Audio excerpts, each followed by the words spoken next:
It's pretty poor weather. It's that autumnal feel has got a bit more wintry here in the northwest of Ireland. I'm looking out towards the sea. It was interesting yesterday. There was a very strange mist coming in from the sea. I like that this time of year, as we enter the Samhain season, the vibe takes on a strangely otherworldly dimension. A lot has to do with the change in the season. The trees are going to sleep. That's a huge part of it. And the falling leaves remind us of the impermanence of the mortal existence. And hence why this season is associated with hauntology and hauntological moods and experiences. I'm also having my weekly treat. Oh yeah, it's all rock and roll in my fucking world, yeah. A Dr. Pepper is where it is about as far as it gets these days. But like I'm in a song by the Sultans of PFC, Where's Me Jumper? The new version that is, Where's me booster? Where's me booster? Where's me booster? But I did a talk a couple of years ago. And actually, I don't know when it was because time has been so strange since the early 2020 with Greg Moffat on legalized freedom and on hauntology. And I said the only place that really screams hauntology is England, parts of England, and most of rural England, and New England in America, in North America. But I think I narrowed that down a bit too much. I'm looking around this scene here with the stone walls and the sea over there and the wind, the leaves falling off the tree. And definitely it has a hauntological vibe about it here too. So, yeah, there's that energy is there, that ambiance is it's there. And it just reminds me, it's like some autumn's falls are beautiful and gentle, and the leaves go a lovely colour and they fall off gently. This is a brutal one this year. They're mostly turned just dark brown and being blasted off by the wind. And maybe that's an augury too of the current condition of where people are now in the world. Where they are, I notice a lot more people that from like the tribes, you guys, people like us, are getting way more interested in the Fortean and the mysterious and the hauntological. And I'm uploading a video. It should be uploaded this afternoon. With a talk I did last night on Beyond Room 313 with a lady called Sarah Jane Mondiani. Mondiani, I think it is. Mondiini. No, she has an Italian surname, but she's married to an Italian. She's a Lancashire lass. But she's been hitting the back roads in the landscape east of Manchester, up around the moors and that kind of thing. And which is a very spooky part of the world.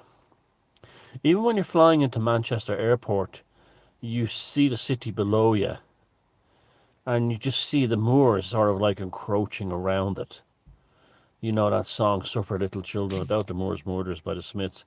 Over the moors, take me to the moors, dig a shallow grave and I'll lay me down.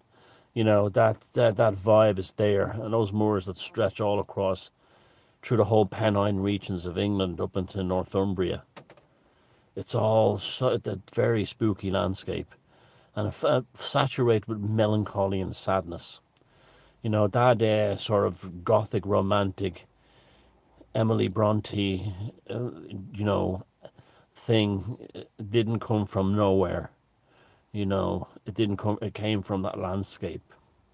The Brontes were very much right there in Haworth, right in the middle of all that stuff. It's probably, when you think about it, the hauntology really comes out of the sort of English Gothic romance novel, the kind of paintings of William Turner, and this sort of New England Ichabod Crane, Legend of Sleepy Hollow, folklore aspects of northern United States. And even though Samhain Halloween is derived from a Celtic tradition in this part of the world, the celebration was kind of taken over by Protestants and turned into the kind of folkloric thing we have now. It went from the narrowing of the veil in the Celtic world to the Great Pumpkin, Charlie Brown. It went through that, and that's just the Charlie Brown thing is just as valid in its own way. But it was by means of sort of taking the religious the paganism out of it, that it was transformed into folklore within the kind of Presbyterian Anglosphere. And I think that's where the hauntological thing really began. I think you could draw a straight line between things like, Wuthering Heights, Turner's paintings of the red sunsets around London and of the Lake District in England, Samuel Palmer's and the Ancients paintings as well, William Blake's poetry, New England folklore of colonial times, draw a straight line through things like Hammer films and things like that, and up in, Quatermass, and right up to the present. Even Doctor Who in the 1970s was very hauntological. Especially when John Pertwee was the Doctor, it had that sort of John Pertwee. Even though, that was a leaf hitting the side window like really hard, a sycamore leaf. John Pertwee, that was definitely an augury. Had those episodes in the 70s had that vibe about it. They were more akin to like Hammer films or Quatermass and things like that, the Brigadier and so on. And you had these Lovecraftian type things like the Sea Devils. Fantastic stuff when you're a little kid growing up back then. Just fantastic. And do kids, I'm not saying they don't, but I'm just saying, do kids have that wonderment, that sense of marvel, that sense of enchantment with their pop culture in the way I did with mine? I mean, I can remember Saturday mornings picking up comics like 2000 AD, or the American ones, the Marvel ones, and all these obscure, sometimes we used to get American comics very strange in Ireland back then because of lots of reasons, but we didn't get them in consecutive issues, and like a lot of the newsagents, I guess a ship would arrive in Dublin port or some port around the country with thousands of American comics on it from all different, superheroes, Marvel, DC, and all the other Warren comics, creepy and eerie, fantastic. And then they were probably put on vans and distributed around the country. And newsagents, you went to a newsagent, there was something magical. You'd go to a newsagent on a Saturday morning, and there'd be all the British comics, which are really, I thought were excellent, like Action. Well, that didn't last long. And, but it was, 2000 AD. There was the war comics like Valiant, and then there was the funny comics as well, like Core. I remember that one from England. It was a monkey going Core, and gosh, the nostalgia's big this morning. And then you root through it, and you might get like a Spider-Man. You might see a Spider-Man, and it's about Dr. Octopus, and you say, "Oh yeah, I'm getting that." Only a few pence, few pennies. It wouldn't cost nothing. And then you get that, and then you'd say, "Do you have any Iron Man?" And Wynn's newsagent in the Ballymun Shopping Centre, and the guy Joe Wynn would go, "No, but there's a place." He said, "We didn't get any Iron Man this week." But he says, "You could just try the other place over in Santry." And he'd walk to another newsagent, like, a quarter of a mile away, and he'd have a different batch of delivery of American comics. And in there, you'd find the Iron Man, and you might find the Spider Man, previous one, But it didn't matter with Marvel comics because each, especially with ones like the Fantastic Four, each comic was a full adventure, So there wasn't like, it wasn't serialized. Some of the Warren comics were serialized, but not the Marvel or the DC ones generally. And so there was the sense of wonder. And then you might buy an Airfix plastic model kit or something like that, or the Aurora Monster kit or something. If you had extra money, and you spend Saturday afternoon building that, reading the comics, and then Doctor Who would come on, and it was just beautiful. It was like I hated going back to school on Monday. I even hated Sundays. There was something magical about Saturday. Something magical about it. And literally, as a young kid, 9, 10, 11, living in this world of fantasy and sci-fi, comic books, it was just magnificent. It was just, there was an opulence of happiness and enjoyment in such a simple, cheap thing. And everything was cheap then, like those things were cheap and or free, on TV and stuff.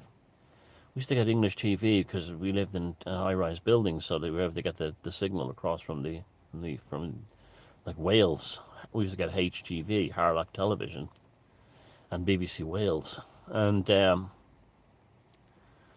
just amazing, just amazing.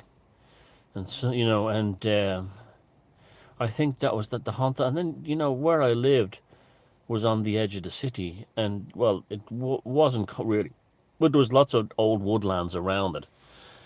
And Sunday, you and your friends would be going exploring these ancient woodlands, just that had been sort of like the city had grown around them, but they were still there with old streams in them, and the sort of stuff that you kind of was filled your imagination on the Saturday, we put into practice in the natural world on the Sunday. In your mind, you lived in you were in a kind of a mystical state. I'm not looking back on it now. At the time, you didn't know, but you were at the time, and and it's just it's just those Saturdays when I think back to them, and yet they were made out of commercial things: television, comic books, plastic model kits, but yet they didn't seem as cheap and tacky as things do today.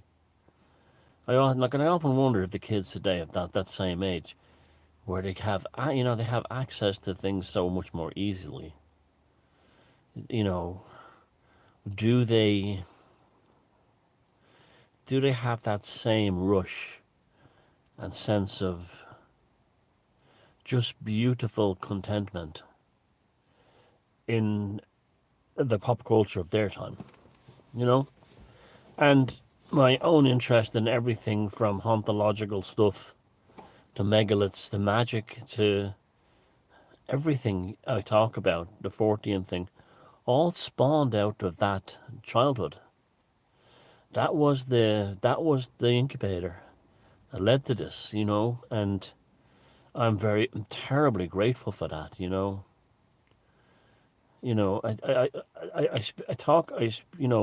I used to listen to the long wave radio at night, and on the medium radio, and at night you could, with a little small Philips red plastic transistor, you could pick up stations all over Europe, and it was like to hear all these Radio Moscow, stations in Berlin talking German, to Holland, and then all English stations coming in to your little earpiece under the blankets with the light on. You were just transported. It was like a shamanic thing. I can't explain it. And then that one night, which I wrote about my book Sorcery, where for a fleeting moment, I heard New England's #1 Buick dealer, in blah blah Providence, Rhode Island, on the day I was reading my first ever Lovecraft anthology. A radio station from Providence, Rhode Island, made us the signal drift, and the signals can be blown across by magnetic winds and everything. Had travelled across the Atlantic out to land in my earpiece, and that was a very powerful event because that later on in my life has connected me with experiences and individuals that became very important.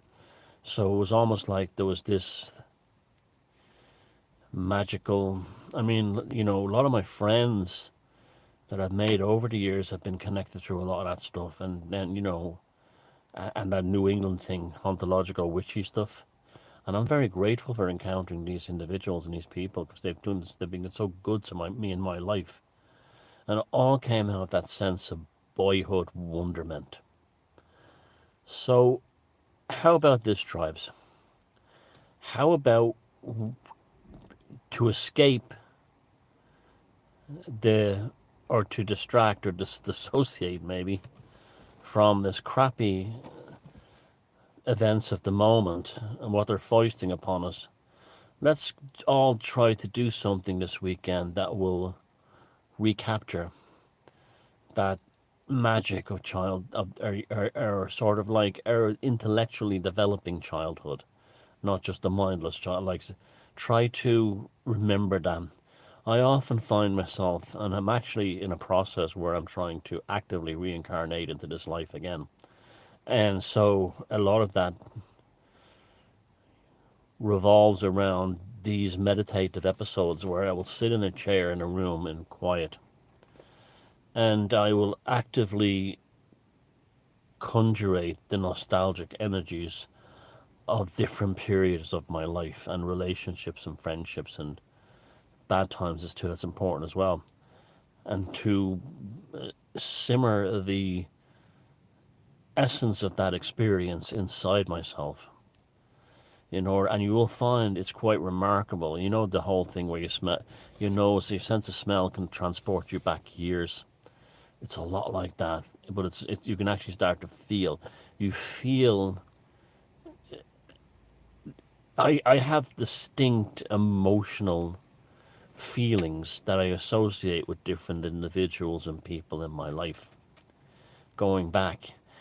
And you often don't know that you are in a different emotional state until it's kind of like the opposite of post-traumatic stress. Until you think back and you sit there in the dark and you remember this girl you knew or something, or this place you went to, or these friends you had, or these books you read, or this hike you went on, and you start bringing it back in, and all of a sudden you feel a change in your nervous system. You feel what we call nostalgia, but it's more than that. It's a physiological energy. You feel it, and you say, "Oh my God!" Suddenly, it's wow. I'm back in 1991. I feel it in my stomach. I feel it. This sense and of it flowing through me. It's the most amazing thing. It's like nostalgia plus or something. And I find it being very, very helpful when I look around at the distorted, dissociated nature of reality today, that there may even be an active weaponizing of that. Like they all tell us about the new normal and the Great Reset. I think if we all, as a group, capture psychically take the time out to actively remember at a very deep level through a meditative process the joys of the old and experiences of the old, of the world they're trying to destroy. I believe that we can actually keep it alive, and that can play a part in undermining their plans for the future. I really do believe that, almost like we're weaponizing nostalgia and romantic longing. So you do that you do that this weekend, regardless of what age you are. Throw yourself back to pre-2020 to a strong feeling that you associate with a place, a time, a relationship, and just let it swirl through you. And you'll find it's a very, very helpful exercise in every aspect of your life. Another thing, changing the subject, I saw a Korean movie the other night called Train to Train to Busan, I think it was called. It's a Korean zombie film, and it was excellent. And it was one of the better zombie films I've ever seen. It had a genuine, real adult story to it about, the sort of like the classic kind of like, sort of like a transformative experience through trauma. Basically, a guy who's an asshole who works in he's kind of like an asshole who's only interested in making money, and his life has fallen apart. His marriage and his is being a father. He's failed at it, and he's put into a position where he has to